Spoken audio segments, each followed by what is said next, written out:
kulħadd jistħoqlu aċċess ugwali għal prodotti taċ-ċiklu menswali jew aħjar tal-period. Dan huwa l-messaġġ b'saħħtu wara l-proġett bl-isem ta' End the Stigma Period li permezz ta' Magni se jipprovdu prodotti tal-period mingħajr ħlas lill-istudenti tas-sekondarja. Din l-inizjattiva nazzjonali b'investiment ta' €9,000,000 se tilħaq mal-11,000 studenta f'54 skola madwar Malta u Għawdex sal-aħħar tas-sena skolastika. Fil-waqt li xi magni diġà bdew jiġu installati, oħrajn qed jiġu installati inkluż fi skejjel tal-Knisja u indipendenti. L-istudenti ser ikollhom kard li permezz tal-QR code fuq il-kard jistgħu jaċċessaw il-magna u mbagħad il-magna ser ittihom aċċess b'xejn għal diversi prodotti tal-period kemm pads kif ukoll tampons. L-assistent direttur tal-mainstreaming tal-ġeneru Marija Ellul spjegat li l-għana ħari huwa li jiġi normalizzat il-period mingħajr ħafna mistħija u stigma. Għall-istudenta tal-Iskola Sekondarja ta' Zejtun Vienna Carmen Grek Jelic din l-inizjattiva hija pis inqas għaliha. Għalija jfisser serħan il-moħħ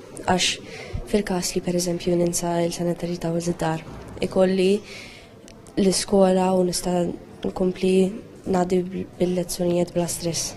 Is-Segretarju Parlamentari Rebecca Buttigieg qalet li Malta hija fossil ftit pajjiżi li qed tagħmel dan il-pass. Saħqet li dan l-investiment hu ġustifikat għax bih se tisnaħħaħ l-ugwaljanza u se jitnaqsu l-iżvantaġġi li jolqtu ħażin il-mixja edukattiva tal-istudenti bniet. Ser nkunu qed nipprovdu dawn il-prodotti essenzjali għas-saħħa tal-mara b'xejn, però aktar minn hekk ser nkunu qed nagħmlu kampanja ta' edukazzjoni favur aktar għarfien fuq dan il-proċess li huwa naturali. Għal daqstant ħares il qudiem li nara aktar tfajliet li jagħmlu użu minn dan il-proġett illi fl-aħħar mill-aħħar ser jgħin biex inkissru l-istigma.